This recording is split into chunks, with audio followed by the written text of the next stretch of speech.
नमस्कार बंधुगण आ एक भिडियो आपको स्वागत करुच्ची।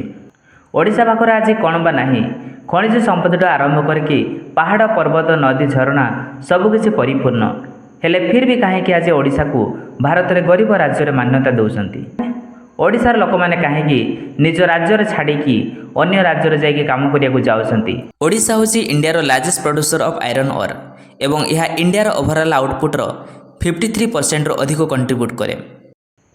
ओडिशार Keonjhar Mayurbhanj Sundargarh Jajpur iron ore producer भाव बेस जनाशुना। सेमिति ओडिशा इंडियार ओवरऑल बॉक्साइट प्रोडक्शन 50% कंट्रीब्यूट करे।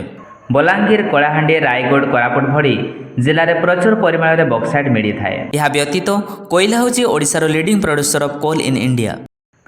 कोल India Tata Steel Adani OCPL भली अनेक माइनिंग कंपनी कोयलार एक्सट्राक्शन करिथांते ओडिशा रे। बड़ दुखर कारण आज भी अनेक लोक गाँ सहरु ओडिशा छाड़ी सूरत तमिलनाडु काम करिया जाउछंती। आमे बस एक्सट्राक्शन करूछु बड़ लोकल डेवलपमेंट किछि सहयोग करूनी। ग्रामांचल थिबा लोकंकर किछि उन्नति होनी। आज भी अनेक लोक बीपीएल कैटेगरी रे अछंती। एथिपाई आमको गवर्नमेंट इन्वेस्टमेंट लागू करिवार अछि। नुआ नुआ इंडस्ट्री फैक्ट्री प्लांट बनैबार अछि जाफल लोकों को रोजगार मिल पार। ओडिशार समृद्धि रोजगार व्यवस्था कृषिर विकास बिना संभव नुहे। Because 90% of people are dependent on agriculture. Odisha एक कृषि बहुल राज्य। ओडिशार पानी पवन जलवायु एवं यार उर्वर माटी चाष पय बेस उपयोगी।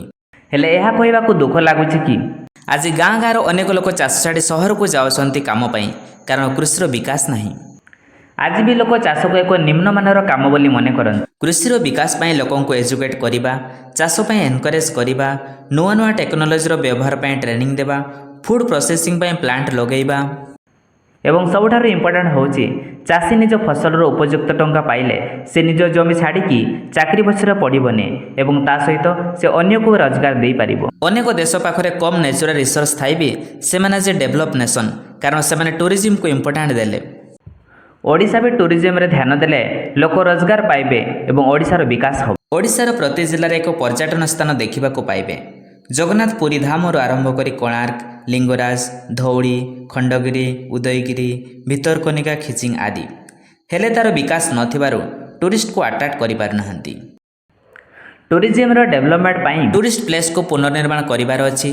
पर्यटन स्थान को कनेक्टिविटी प्रदान करने आवश्यक, टूरिस्ट मान को फैसिलिटी देवा आवश्यक एवं टूरिस्ट प्लेस रो एडवर्टाइज करने निहाती दरकार। ए सबुर उन्नति हेले अधिक अधिक टूरिस्ट आकर्षित हेबे एवं ओडिशार इकोनॉमी बढ़िबो एवं शेष में रूरल एरिया रो डेवलपमेंट बिना गाँ गहली रो उन्नति बिना ओडिशा विकास रो स्वप्न अधूरा।